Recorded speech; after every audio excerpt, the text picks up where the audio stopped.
The elephant in the room is a $75,000 Pudgy Penguin, right, is too priced out of the average retail buyer to participate. And a whale who actually believes in the message and everything that we're doing for crypto in terms of pushing it forward from a narrative perspective, from a development perspective, can't go put $30 million on our floor because they'll get crushed on the slippage on the way up and they'll get crushed on the slippage on the way down. Everybody wants to be a part of this. Everybody wants to align with it, but there's really no vehicle in which they can do it.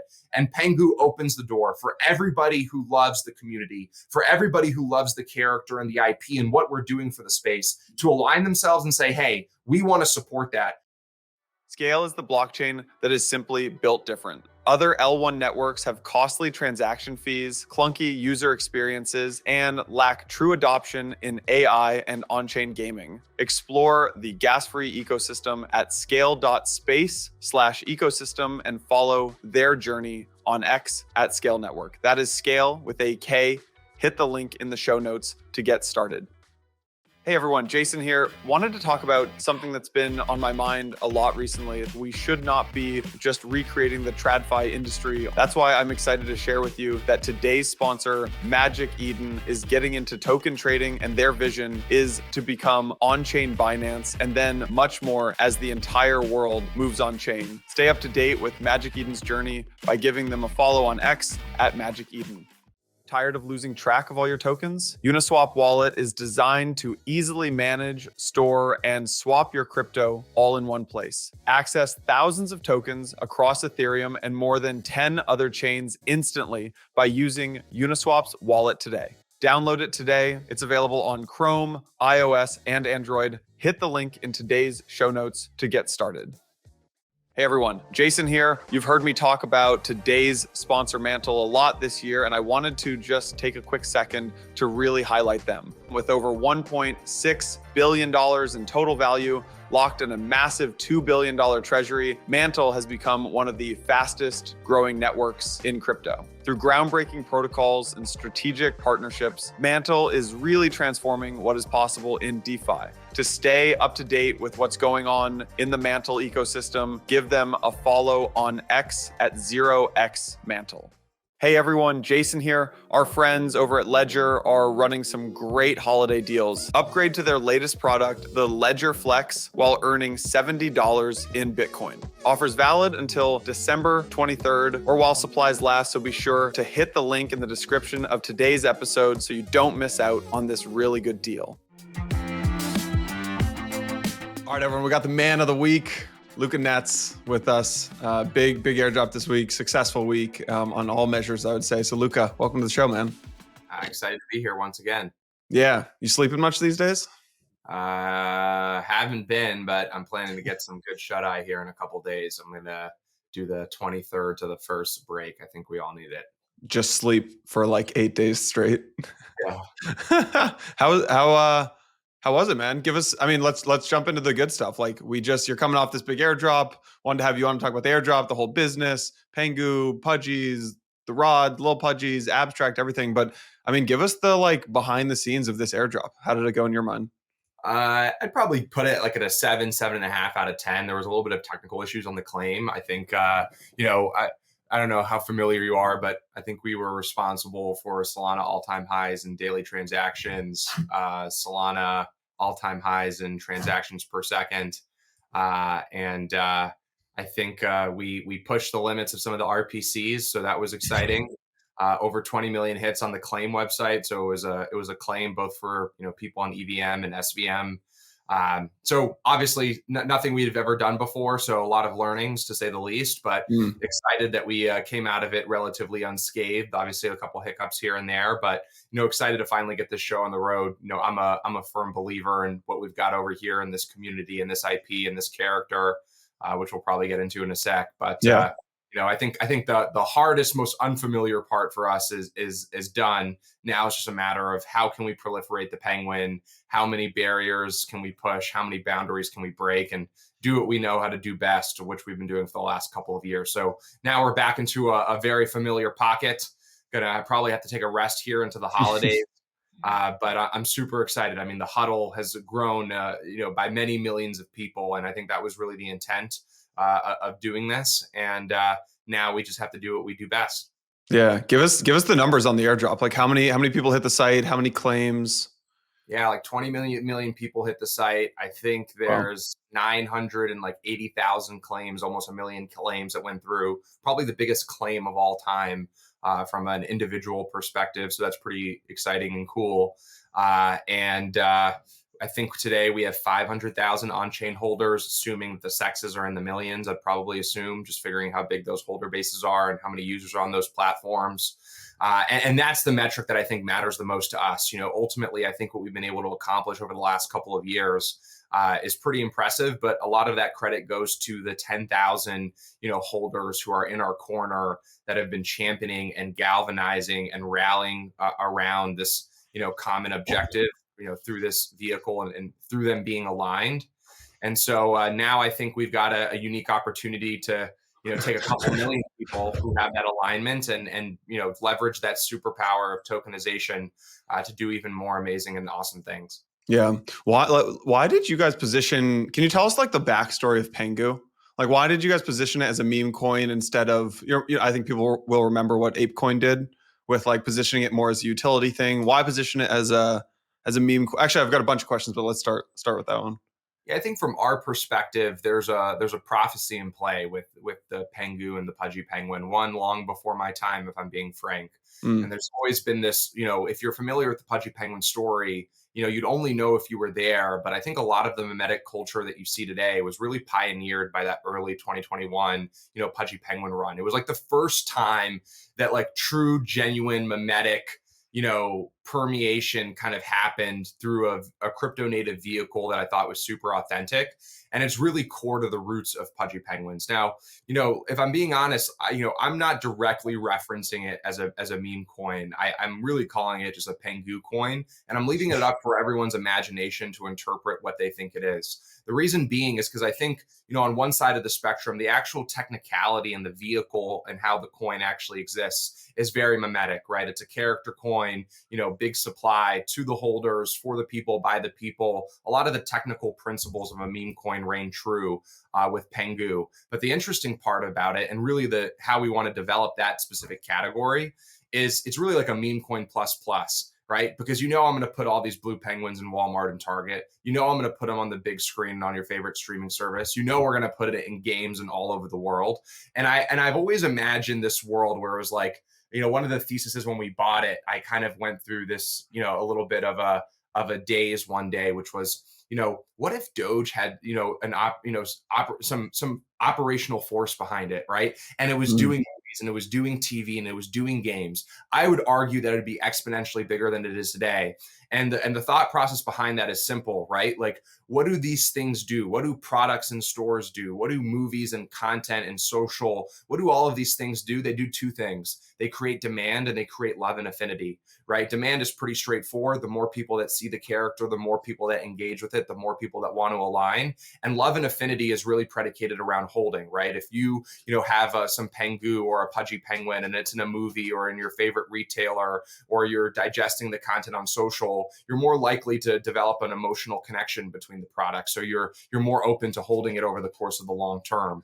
And so, our thought process here is like, look, memes today are very stagnant. I would argue that half of them aren't really memes, right? They're just really kind of cloaked under this guise of a memetic coin.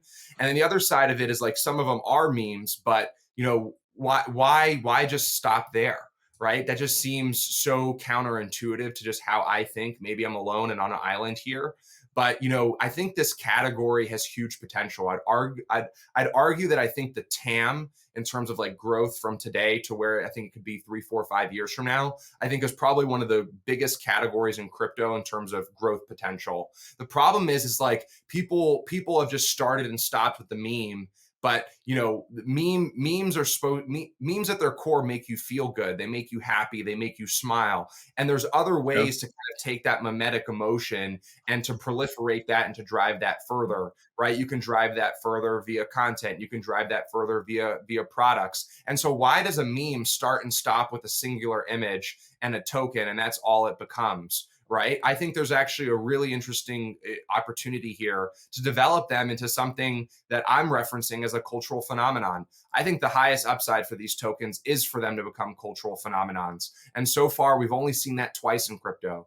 Doge was a cultural phenomenon, and give credit where credit was due. Bored apes were cultural phenomenons, right? And I think if you look at this cycle and you look at the scoreboard and you look at the line items here, there's only one thing that's positioned to be a cultural phenomenon this cycle, and it's us, right? Like if anything's going to be it, it's either we do it or nobody does it. But nobody has the lore, the history, the time, the energy, the actual memetic distribution. I mean, 50 billion views on socials, millions of toys and millions of homes across the world, right? Nobody has the ingredients that we have that actually can turn it into a cultural phenomenon. Now, to be frank, it's going to take a Herculean effort from the Pengu holders, from the Pudgy Penguin NFT holders, from the team. It's going to require a little bit of universal alignment, a little bit of luck. Don't get me wrong. There's a lot of variables that actually make something become a cultural phenomenon, but the ingredients here are so special and nothing here is positioned for that. And probably the last and final point to, I think, where this can become is don't underestimate the universal appeal of the Pengu.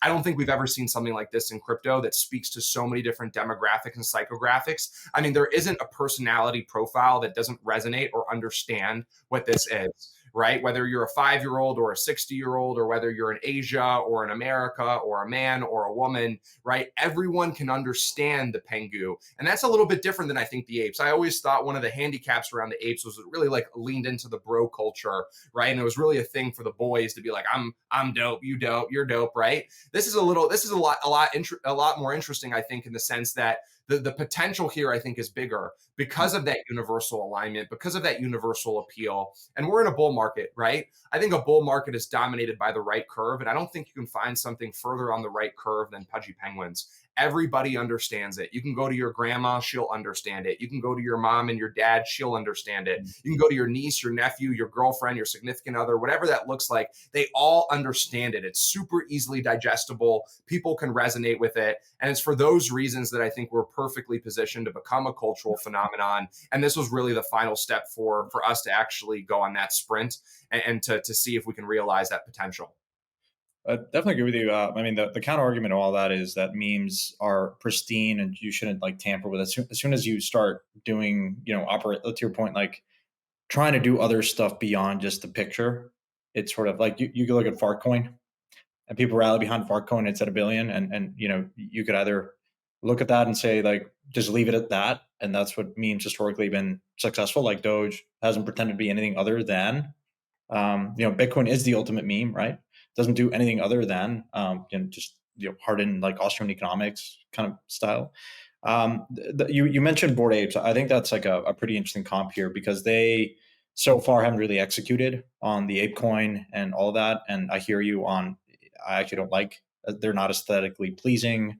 I love your penguins. They are the TAM is bigger, you could argue.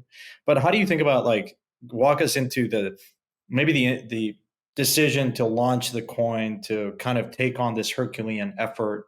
There is some downside. There is, you probably were looking at ApeCoin and saying, gosh, that definitely didn't work for them. Like, what was did you ever doubt or, want to do this, or walk us through kind of the decision-making process to go ahead with it? Yeah, I kind of want to address your rebuttal and then I'll answer that. I think, from my perspective, I totally agree. But just because something is, what it is, doesn't mean, it can't be something more and it doesn't mean it can't evolve. I mean, human nature is predicated around evolution, right? And you have something that, like the one thing that I catch the crypto industry is like in this perpetual psyop, because something doesn't mean it can't be something more.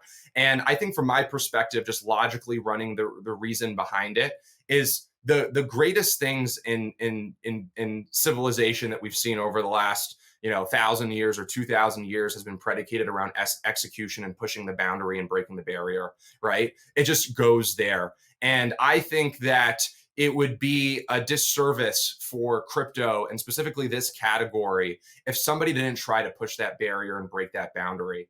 At a certain point, you look at it through one lens, which, I totally agree with you, Santi, like that is a lens in which a majority of people look at it. I always like to take the contrarian approach. And so far I've been right? Like I've been keeping this attitude, the same energy for the last couple of years. I've been running the same thought process and the same logical reasoning. And it's the same thought process that's gotten us up until this point. And I think it's the same thought process that's going to get us further. Right. So, I do agree that like, hey, today, memes are not sentient, they're stagnant. And that is, a part of the beauty. But I actually think there's a more beautiful story to be told, one that I think galvanizes more people and does more for the net positive and the net good of crypto. And I think this is the lane that I'm willing to experiment in and see if we can actually get there. In terms of like the decision making, it ultimately came down to a point. There was a couple of variables. One, we were the bear market. We were the bear market heroes, right? And there's a playbook to be that. The interesting part of the last couple of months is I felt like a fish out of water. And I think in a bear market, overthinking and being conservative is the right approach. In a bull market, your job as a founder, specifically in my business, right? I'm in the entertainment business, really, right? I'm in the NFT, PFP, proliferation, cultural phenomenon, world domination business. And you're either going to get there or you're not, right? There's no different, it's one side of the pendulum or the other, in my opinion, right? And so for me, I was optimizing for maximum excitement and maximum alignment. Right? Like, could we have done this a certain way? Right? Like the launch here was completely unorthodox to, I think, anything you've seen in this category, in the sense that, we're a 70% liquid float today, right? We could have easily been a 25% liquid float and the price could be higher, right? I know that, but the beautiful part is I have 500,000 on-chain holders and millions of other holders on Sexes. And a part of that movement, a part of that cultural force is really predicated on how many people are aligned. So maybe for the short term, it's not, maybe for the next couple of weeks, while the non-believers, leave the ecosystem and take the opportunity that we gave them and, move on to the next, that's their prerogative. But ultimately, I think as those people get out and the believers start to set in, I think it's the perfect recipe for success. I look at the memes on the scoreboard, and right now, Pudgy Penguins is the 7th or 8th biggest meme in the world. But I look at our views, I look at our community, I look at our base and all of the things that we have. And I think to myself, there's not 3 better memetic characters than this. There's not 3 more popular, beloved crypto native characters in crypto than Pudgy Penguins Pengu. It's impossible to refute. The data supports that, right? We're clocking in 200, 300 million views every single day on social, right? We are proliferating and embodying a message that I think is the best of crypto. There is an underdog story here. I think the greatest underdog story that crypto's ever seen. Literally a penguin rising from the ashes against all odds, right? When you look at the entrepreneurship story, dollars in the bank, I don't think there's a crypto company that has created more value to the ecosystem per cash in the bank, meaning we've only raised $9 million. We put $500,000 of our own money into this. We've created $4 or $5 billion in value for the ecosystem and the entire crypto ecosystem as a whole, right? When I just look at our performance next to the bunch, I just refuse to believe that when this cycle's all said and done, that a Shiba Inu is going to have more weight and more pull than a Pudgy Penguins and Pengu. I just can't believe that, because the data and the metrics, I think, support it. And so, why did we do this? I think it ultimately comes down to the ultimate handicap that I think NFTs exist. So just so I think I'm one of the bigger NFT bulls out there. I think NFTs have a slew of pros that these type of tokens don't. And I think these type of tokens have a slew of pros that NFTs don't. I think the most prominent pro that these type of tokens have is ultimately the barrier to entry. The elephant in the room is a $75,000 Pudgy Penguin, right? Is too priced out of the average retail buyer to participate. And a whale who actually believes in the message and everything that we're doing for crypto in terms of pushing it forward from a narrative perspective, from a development perspective, can't go put $30 million on our floor, because they'll get crushed on the slippage on the way up and they'll get crushed on the slippage on the way down, right? And so naturally, everybody loves Pudgy Penguins. Everybody supported us. We go make an animation on Instagram, we'll get 50 million views, 100 million views. We'll go do Kind Pengu on TikTok and we'll clock, 500 million views in 10 videos. Everybody wants to be a part of this. Everybody wants to align with it, but there's really no vehicle in which they can do it. And Pengu opens the door for everybody who loves the community, for everybody who loves the character and the IP and what we're doing for the space, to align themselves and say, hey, we want to support that. We want to be a part of that. And now I can put $1 into it. I can put $100,000 into it. I can put $50 million into it. And I ultimately came to an inflection point a couple months ago. It's like, how much more can we do in this lane without getting like the respect and the momentum that we deserve. Ultimately at one point, we were down 5% when we announced Walmart, right? Like that wouldn't happen necessarily if you were a token, right? Like it would just be priced differently. And so, I have to give my community that opportunity to actually realize the upside that not only the team is creating, but ultimately that they're creating every single day when they're going and buying products and sharing the content, et cetera. So I think when you add up all those pieces, this has to be the next step. And my last point, Santi, is if you look at the data for the last 12 months, the data for the last 12 months tells you something really interesting. It tells you that if you're an NFT PFP outside of CryptoPunks, you are not going to be able to outperform, these token NFT combinations. Because naturally, what are memes in the business of doing above all else? They're in the business of proliferating the meme, right? We have 10,000, 15,000 people every day wearing profile pictures that are proliferating the penguin. Every day, we have GIFs and content that are getting hundreds of millions of views. And ultimately, there'll be an inflection point and there'll be a convergence where everyone will just accept this reality. And I think, I think that inflection point and that acceptance will ultimately lead Pengu to, I think, being a top 3 in its category pretty easily, pretty quickly. What do you think about the what's a simple skinny on the value accrual for the token? Like, is this like I appreciate you did a round, like an equity raise for the entity, the developing co behind all of this. Is it safe to say that the value accrual, as I think about like this could be the next Disney Studios, Pixar in a grandiose vision? Like, is that represented in the token, or how do you articulate that value accrual to people? Yeah, I think you have to believe that Pudgy Penguins is going to be the face of crypto and the mascot of crypto, and it has ingredients that none of these other memetic coins have, with maybe the exception of Doge. And so what makes Shiba Inu valuable, what makes Dog with Hat valuable, what makes all of these other ones valuable, I think is going to make the same thing that is going to make Pengu valuable, except again, there's a plus to it, right? And there's variables here in the equation that I think none of those other things have, that I think ultimately are going to create more demand, more love and affinity, and put us in a position that I think very few of these other tokens are going to be able to be in. Luca, how do you think about the trade-off between dilution and opening up more access, right? Because you had Pudgies, then you had Lil Pudgies, then you had Pudgy Rods, now you've got Pengu. So how do you think about that? Obviously, I mean, we saw it with our Permi collection. It was like, we were really excited about it. There's only so many you can actually have, right? So then you need to keep opening up access, but then that dilutes the original people. So how do you think about that trade-off? Yeah, I actually think it's the complete opposite in this case. I think issuing more of the same is dilution, right? And so since I've been a part of Pudgy, we've issued no new NFTs. We have no plan to issue no new NFTs, right? But I would argue that, 1 million Pengu holders is going to create more demand for the NFT than not having 1 million Pengu holders. Because a PFP NFT at its core is a form of tribalism to signify that you are part of the community. And second, and probably more importantly, it's a Veblen good and it's a status symbol. What's a status symbol for people who don't recognize that it's a status symbol? A status symbol is only as relevant as people recognizing it as such. And Pengu holders who buy the token recognize that people with the PFP are of huge status within this community, right? So it's a really simple formula to me, in my opinion, which is, more holders creates more demand for the first edition, for the ultimate status symbol. And it's really impossible to convince me otherwise. And again, right, we have 2021, 22 PTSD because we believe, what happened then. But what happened then is not what's happening now, right? There's a new formula, there's a new framing, there's a new positioning, and everything at the end of the day comes down to framing, positioning, and narrative.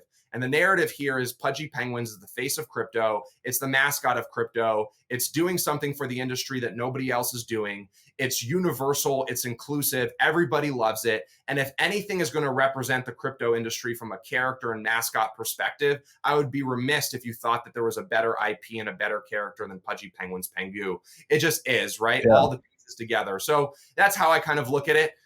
Ultimately, I really want people to kind of envision it from, I want people to have their imagination run wild in terms of what they think this could be and what the potential is for it. And obviously, we're going to do what we're going to continue to do, right? We're going to continue to put this thing in places that crypto native IP has never been. We're going to continue to make headlines. We're going to continue to make, break barriers and push boundaries. We're going to continue to have the most affluent and I think one of the most important communities in crypto. I think you'd be hard pressed to say that there's 3 communities more powerful and more important than the Pudgy Penguin community today. And I think if you just line all those things up, I feel like Michael Saylor talking, but it just seems pretty obvious. So we'll see. But obviously, history or the future has yet to be written, and it's up to us to write it. Yeah.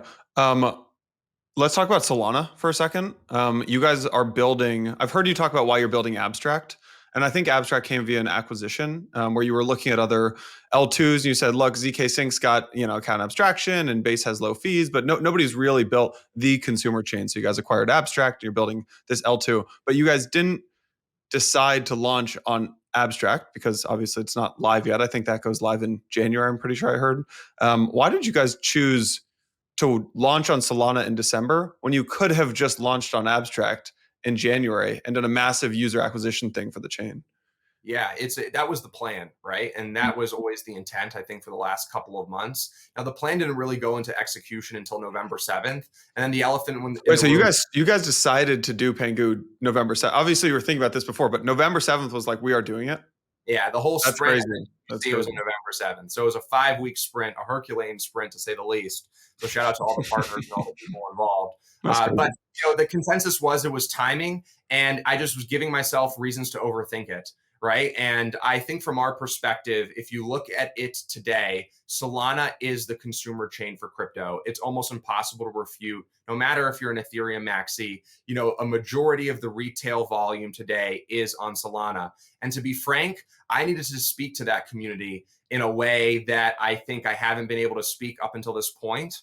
And it just makes a ton of sense. I think for us, Pudgy Penguins doesn't want to be the face of Ethereum. We want to be the face of crypto, right? And so we're chain agnostic. And I actually think this is one of the most beautiful unification moments I've ever seen in crypto, right? Have we ever really seen something where everyone was so unified around one common goal? And sure, there was a couple ETH maxis that were upset, but if I'm being honest, I think this is ultimately a net positive for not only Ethereum, but more importantly, Abstract. Because the truth of the matter is you have this ecosystem that's now winning on Ethereum and now winning on Solana, or has been winning on Ethereum and is now winning on Solana. And it's all going to converge on an Ethereum L2, right? And so don't overthink it. Timing's important in crypto. We all know it, right? It's all about catching the wind. I hate that Jerome was hawkish, Jesus.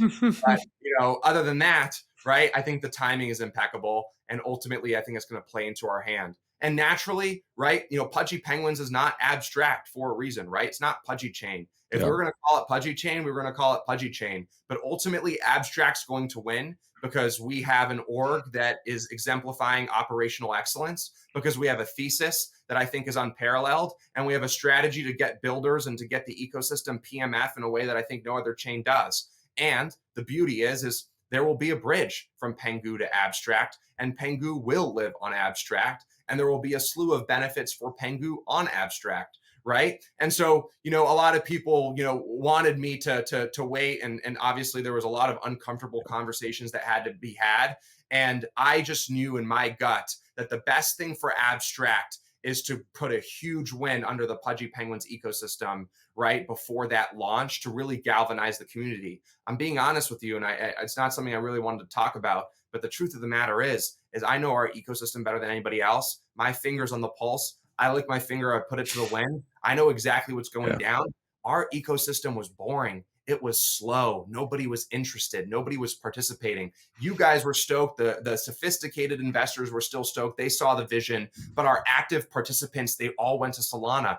Dude, I can't tell you how many Pudgy Penguin holders have crushed it over in that ecosystem. I mean, I know guys and gals who have made tens of millions of dollars, literally changing their life going on Solana. And so it's my job as a founder to meet my community and hopefully my future community where they are, right? There's no reason to go and to try to go against a tide, right? In a bull market, you ride waves. This is really important. I actually took this advice from the Yuga founders. They put it they had said it in an interview years back. And I think there's a line between this. and I'm very conscious of this line, so it's important. But they said the best thing that they ever did was catch trends and be top of mind on everything.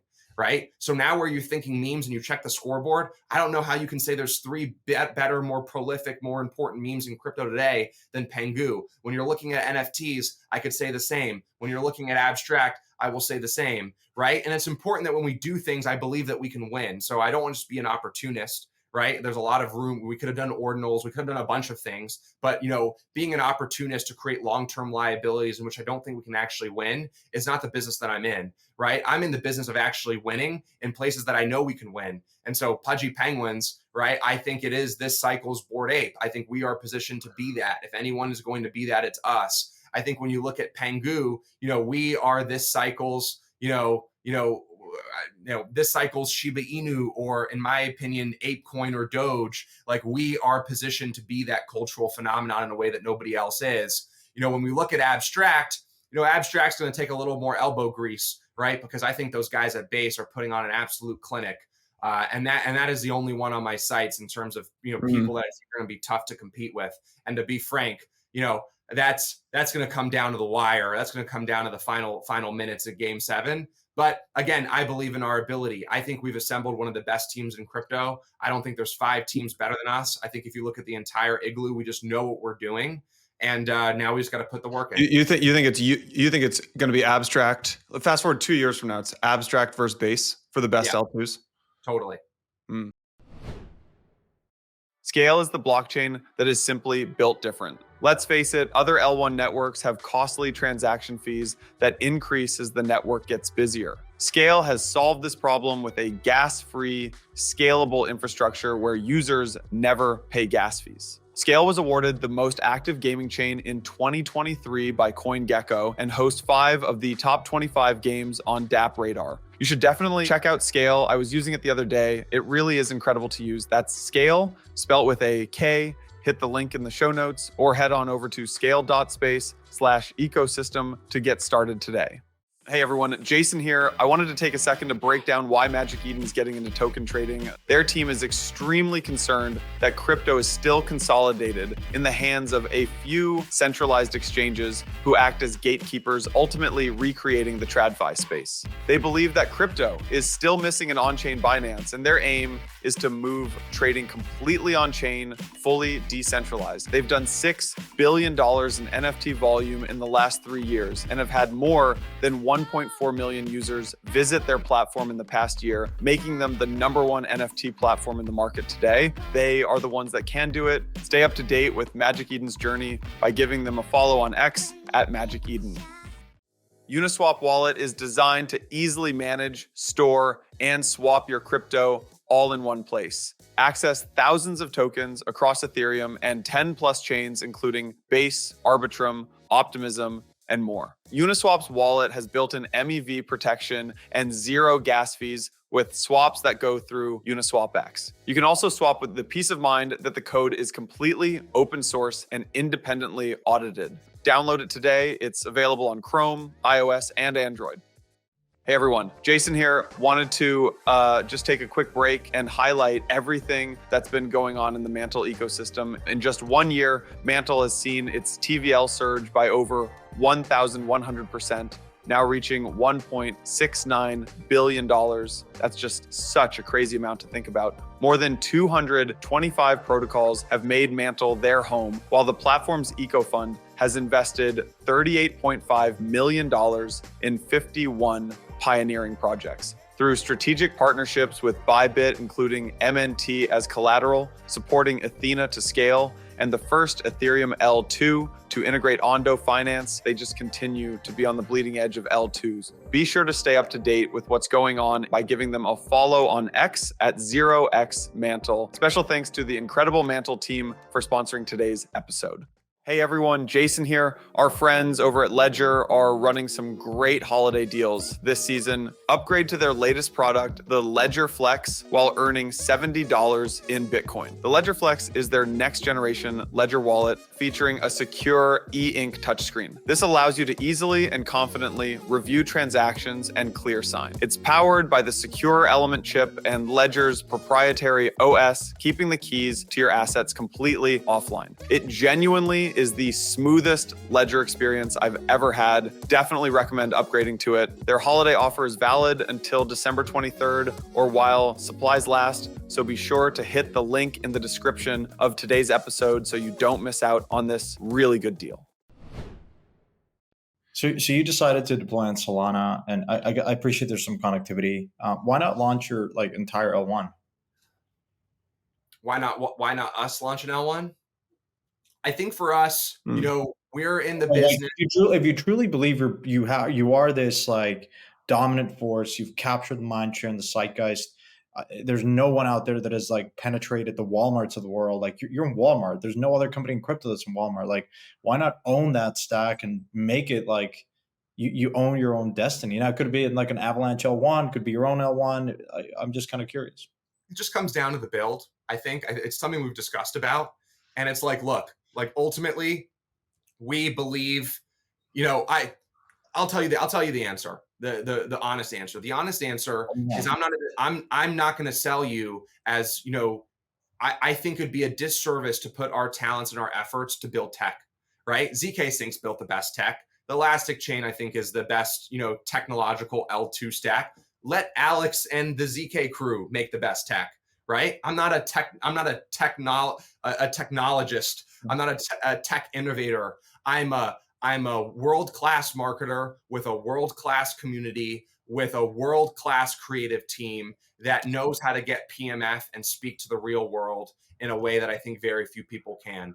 I am not an engineer. We have some amazing engineers, right? But I want their focus to be on UX, UI, and features that I think make sense, right? In terms of abstracting the blockchain layer and making that experience the best experience possible, rather than foundationally, right? I'm not in the business of just trying to maximize maximum value accrual, right? I could be, and maybe we will evolve into that. But I think in the interim, I'm in the business of winning and telling a story and doing something for crypto that I think very few people can, right? Very few people in crypto, I think, have the branding and marketing and creative chops that I think we have. And we need to play our role in pushing the space forward by owning that vertical, right?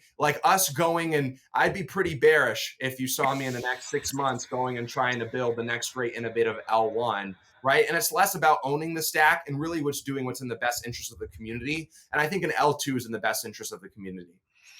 Luca, on this point, the reason I'm asking is I'm going through this iteration myself. I hear you on. I'm sort of allergic to building all this. There's fantastic teams that have built good stuff. You could license it, or you could build something candidly an L1 like Avalanche 9000, right? It's just they made it the vision of Cosmos, but actually there. The reason I bring it up is off the grid, Gunzilla. I think about also something that's cracked into the mainstream. They've clearly decided to deploy as an Avalanche L1. And people should go listen to that episode. And he kind of walks through that framework, which I thought was, for me, eye-opening as well. But I'm curious, you never want to build from scratch. A Monad Bera seems like a Herculean effort where you own consumer, you'd rather focus your effort on that. But an L1 like Avalanche, why not that? Yeah, I think maybe it just comes down to the stacks. We didn't explore it maybe the way that we should have, right? But ultimately, look, zkSync does all the things that I needed to do. They're ahead of the curve by a Texas mile on account abstraction.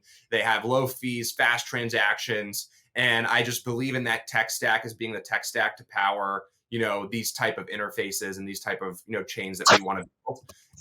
And maybe we, to be frank, maybe we didn't explore it hard enough. I know Saigar specifically, who's leading the charge there, is a big Ethereum maxi. I know he wanted to stay Ethereum aligned. Naturally, that's the team that we acquired. I don't know if they have that much familiar in the Cosmos SDK or the Avalanche L1. And so, I'm not just trying to go and do something just to go and do it and to go tap into an L1 narrative, because naturally those are priced higher or there might be more value accrual.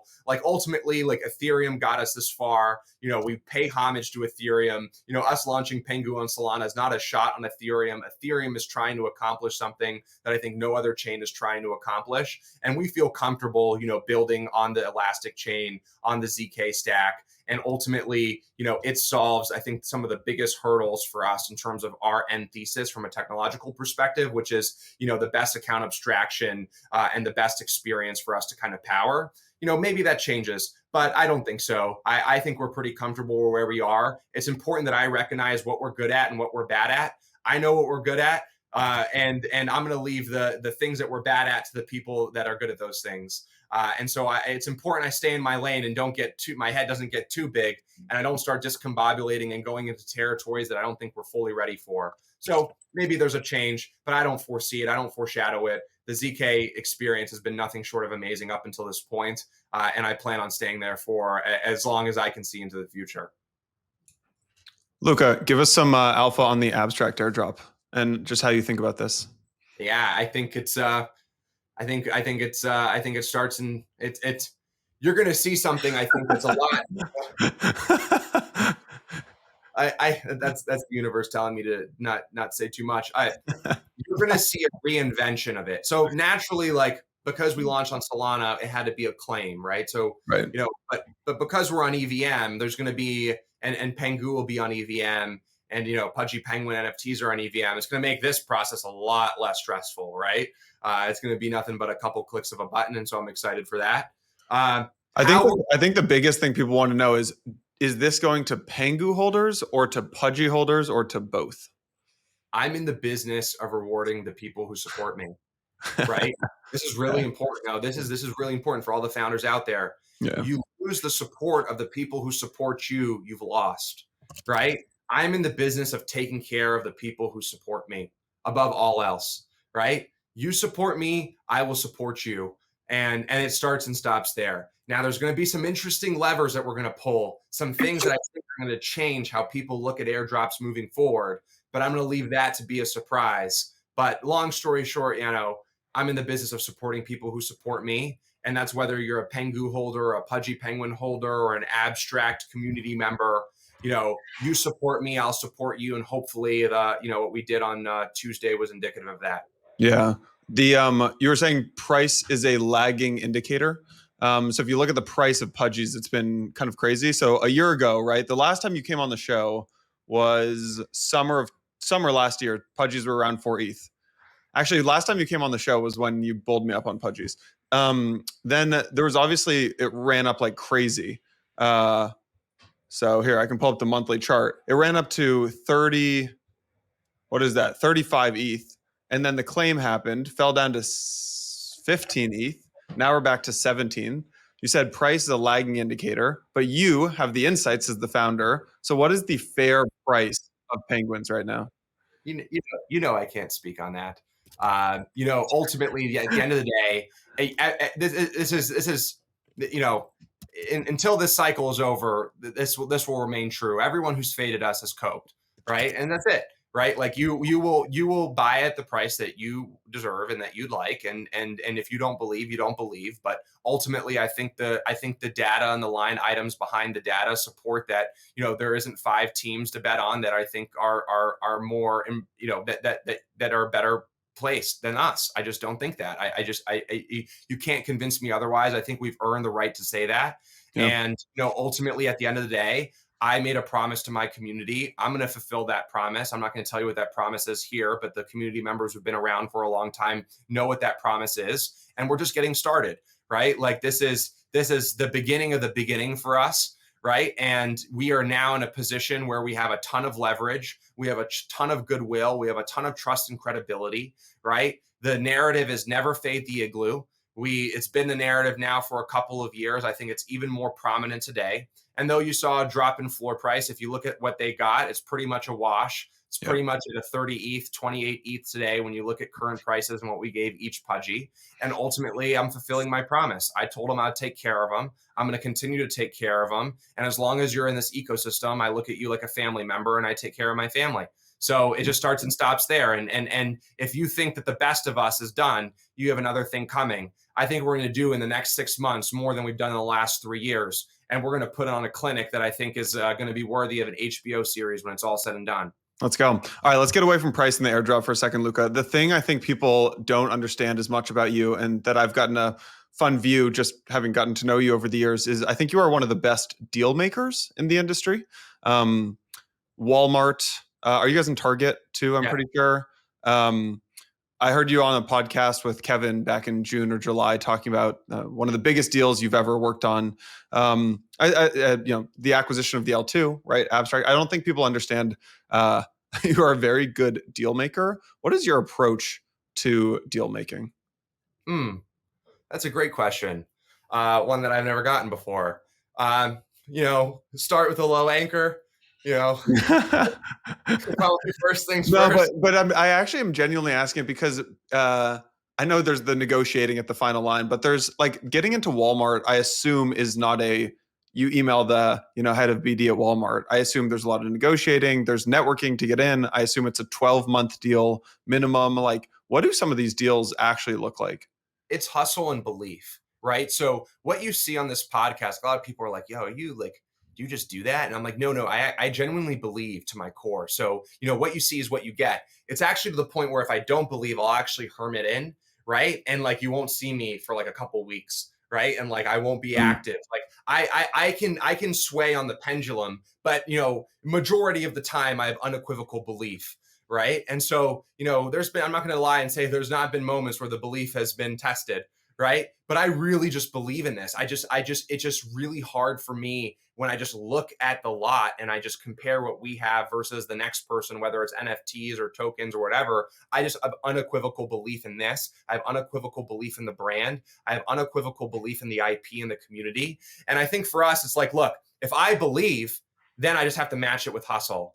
Right. And at the end of the day, like, closed mouths don't get fed. I'm only going to succeed by the sweat of my brow and by the hours that I put in. And I'm young, I'm hungry, and I want to win and I want to succeed, and I'm competitive, dude. That's really what it comes down to. I should have been an athlete if I wasn't doing this, because all I love above all else is winning. I don't really care that much about the money. I changed my life when I was 18 years old, thank God. Right? Like, I really, like, Pudgy Penguins for me was like this transition from like internet hustler opportunist to like, hey, like, go build something great, because you're more than that. You're more than a money maker, right? You are somebody that can go change the world. You're somebody that can make an impact. And one of the most beautiful things that has transpired outside of Pudgy is actually the public good that it's become for people, right? If you follow Kind Pengu on TikTok, 500 million views on 10 videos, all predicated around changing people's lives. When you look at some of the comments on the Instagram posts, people are literally just like, I've seen comments as crazy as like, you've prevented me from killing myself. Like, how cool is that to go and push something, to go be a part of something that is, doing good for the world? Whether you're a Pengu holder or a Pudgy Penguin NFT holder, I want you to feel good about that. You are supporting that impact and that mission. And so I think from our perspective, it's about something bigger, if we can accomplish it. Yeah. Well, Luca, a lot of it is obviously been incredibly successful. Walk us through, what are those moments where you've doubted yourself? Take us into that cave. Yeah, dude. I won't give you guys the sob story, but if we want to run through like the trials and tribulations, let's just look at it. Right. Yeah, so people might say, hey, listen, he has $1 billion NFT collection. He's launched a $2 billion, protocol. He's cruising, but I don't think that's the case. No, it's not the case, because dude, I got sick to my stomach. How's a whiff worth more than a Pengu? It just doesn't make any sense. How's a Shiba Inu? And I love them. Like, I'm not saying anything. Like, I just believe in myself and what we've built so much. So this is not a victory lap. We have to go so much harder. Dude, we have to go so much harder, because until I win, I need to be able to say, I told you so. And I haven't gotten there yet. Now, I've gotten a little bit there, but, back to the point of the struggle, and the I told you so's, this was a rough journey. We bought this for $2.5 million. We put 500 grand into the account. The whole C-suite didn't get paid more than $1,000 a month, really for legal reasons, right? For the first 12 months. 2 days after we bought it, we started a downtrend into one of the worst bear markets and black swan events we've ever seen. A month after we bought it, royalties went to zero, right? So any cash flow projections on the purchase went to zero, right? We literally had to jump right into building the real business, which I'm super stoked that it happened. Again, super grateful in hindsight 2020. I had business partners screw me. There's 4 horsemen in terms of like the co-founders of Pudgy. There was 5 or 6. Right. I'm not going to talk about that story, but I got hammered by dudes who were my best friends, literally backstabbed in the back the worst way possible. Right. We took every bad beat, as we were in Walmart, as we were in whatever, like nobody even cared. Right. We were down 5% on Walmart. Right. There was moments where we were just so down bad. They try to cancel me and frame me 5 different ways off of like, just, we can get into that in a sec. I know you probably want to, because you sent me that message. Like they threw every punch. And the hardest part is I went to 300 venture investors and all of them told me no. Right. At the same time, they were funding things left and right in the same category, in the same industry that we were. And I literally, for people who know, I cold LinkedIn. I don't have a venture, and I've never raised money before. All the money I've made and I've seeded everything that I've done up until this point, right? So I've never had to go and ask for external capital, but it was needed because people were checking out, right? After like the 11th month of working for free, people were like, so what are we doing this for? Right? It wasn't really clicking. And so I had to go raise, and I literally sat there and I pitched every VC under the sun, from Web 2 VCs to Web 3 VCs. Pretty much all of them told me no. The only 2 real venture investors that are in on this are 1KX and Big Brain, right? And then there's some other venture investors but they put a couple $100,000. Most of our cap table is angels, right? And so it's just like, it's hard. It's hard to, believe in something and put millions of dollars on the line. It's hard for the market to literally turn. Royalties, your revenue stream that you forecasted and projected on the purchase, literally go to nothing, right? To have your back against the wall, to have partners backstab you, to have every venture investor just look at your resume and look at what you've done up until that point and say you're not good enough, while funding people that I think are half the entrepreneurs I am with 10 times the money that I asked for, right? And then to then go and do amazing things like Walmart, and to get, other communities be like, yeah, that's cute. That's cute, right? But that's not as important as what we've got going on, right? And to just be perpetually faded by every NFT community up until probably recently, it hasn't been easy. But again, this is crypto's greatest underdog story. It is crypto's greatest CTO, community takeover.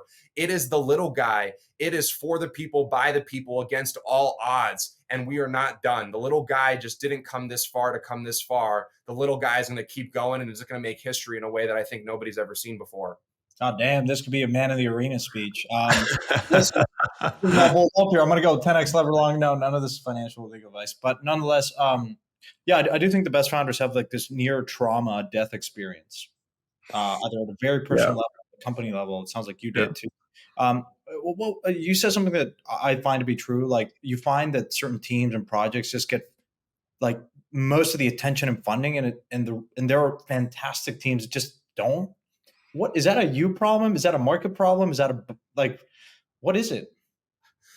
I'm shocked because like I tell the Reds, I'll tell you probably, I must suck at raising. Like I must have like the worst pitch ever, which is like fine. Like I'm not like, I don't know what it is. I don't know what it is. I think in hindsight, I was pretty pragmatic, right? Like, I'm a realist. I don't like to sell you on I can only sell you on what I believe, right? So when I was raising those early rounds, maybe my belief wasn't, $100 billion consumer conglomerate, which I think, which I think Igloo can become now. I think we're positioned to be crypto's first ever consumer conglomerate, right? So like, I was pragmatic, I was a realist, and I think that doesn't serve you well when raising venture, right? But I love to live in my reality, right? I think is probably one. I like to be like, I like to. Surely you have this grandiose vision, but like, you don't ever want to like. You always like want to be a realist when you talk. You don't want to be laughed out of the room, but sometimes VCs want to see like, and I've gone through this process with a new thing that I'm doing now. It's like, there's one slide that I was like, fuck it, I'm just going to say it. This can be the largest economy, period. And like this grand idea, like, do I believe it? Like, part of it is just putting it on paper. And it's like, Well, fuck yeah, I believe it. Can you be the next Pixar? Like, I guess like a VC. Like, did you ever tell a VC when you're raising like, I want to be the next Pixar or Disney? Did you ever? I told him, I was like, this is what Disney is going to look like in 2050, and I'm doing it in 2024. I said that verbatim, right? So you did like anchor high. Like, it sounds like, you know.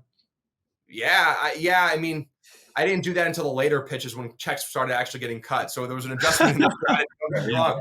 I mean, I'm not going to say, like, to some of those venture investors that pass, I'm not going to say that I didn't spend 30 minutes of the pitch talking about my life story, right? Like, I didn't know how to pitch. So, you know, I just tried. I just tried to make people believe in me. I think my life story was important because it's a story of perseverance, right? Like, I've been through it all. I've been through hell. My stress tolerance is through the roof, right? Like, there's nothing that can batter me down. I'm going to make it through. And as long as I don't give up, I will win. Do I win in the next 3 months? Do I win in the next 6 months? The beauty of Pengu is it's out there. And so I know I'm not going anywhere. I know I'm showing up 14, 15, 16 hours a day. And as long as I do that, it's not if, it's when. I told the community this years ago. I said, it's not if, it's when. Believe. The same thing is going to transpire here. It is not if, it's when. As long as I show up, as long as the community remains unified, as long as I continue to deliver, as long as I don't decide to take from them and do something egregious and greedy, right, which I will never do. I will always put their best interests above anyone else's. I will win and we will succeed. It's not a matter of if, it's a matter of when. So, you know, I don't know. I'm not a great pitcher. Now I have everyone and every fund and their mom trying to send me a term sheet. I'm like, look, if it's not north of $1 billion, don't even waste your time. I won't even look at it, right? So maybe things are different now, but you know, it was hard and great. We got Luca. We got these things all over our office. By the way, we got like 30 of these. These were genius. Santi, you don't see this. God, he never shares any of this. I still don't have every like 4 months. Every Anyway, 4 months, Luca's just airdropping actual merch, Pudgy's merch to Blockworks, like just infiltrating. I can only imagine how many companies you're doing that with, Luca. Every Santi, I want to send you a care package. I know you're. I'll go to Miami and pick it up. Let's put it that way. Yeah, there you go. Here's your point around community. A lot of times when I interact, you know, that time where a lot of artists were thinking about launching their own NFT collection and whatnot, it opens up a vector where if price goes up, it's all gravy. Like, it is very synergistic, like, you know, it can really work, but there's also that downside. Like, you know, market's down right now, you know, Pengu's down 25% right now. You know, people still, the early holders are made out exceptionally well, to your point. What happens if this thing, like in crypto, things can go down 80, 90%? You know, that's just the nature of the beast. Do you care about that? Is that something that you think about, or you said, listen, we lived through this once where the collection was, you know, there's a hardened community. There's new community members that are now buying Pengu that don't have the NFT. And how do you just think about that and managing that as the leader of this community and movement? Yeah, I you know, the elephant in the room is, like, I think this, like, whole founder notion of not caring about it is like such a fool's. It's a fool's path, right? You got to care about it. You got to understand too that there's few things that you can control, right? Like, I can't control a $2 billion asset. I can show up, I can deliver, I can continue to execute, I can continue to do everything that we're doing bigger and better, and that has worked and it will continue to work. And so whether it goes up 100% or down 90%, you know, regardless, the facts remain true.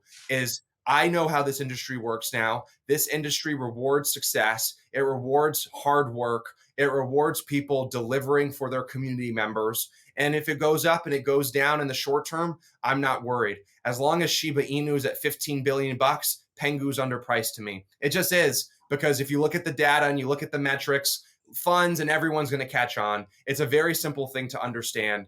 Everyone loves the penguin, women, men, everyone. You know, the point of the matter is like when it comes down to the story and the lore, you just can't tell me that a Shiba Inu is more important to crypto than Pudgy Penguins Pengu. And and I'm not going anywhere. I'm just going to deliver. I'm going to execute. To your point, Santi, I really hate that Jerome was hawkish, because, you know, I hate it. No, but look, you can't control that, right? But this might be a great entry point. Like, look, I didn't have any pudgies. I'm an idiot. You know, I should have bought when you came on the pod before, and Yano actually did. And so, but you know, I'm a big believer that, you know, look, if you look farther out than 6 months and a year, you can see incredible entry points.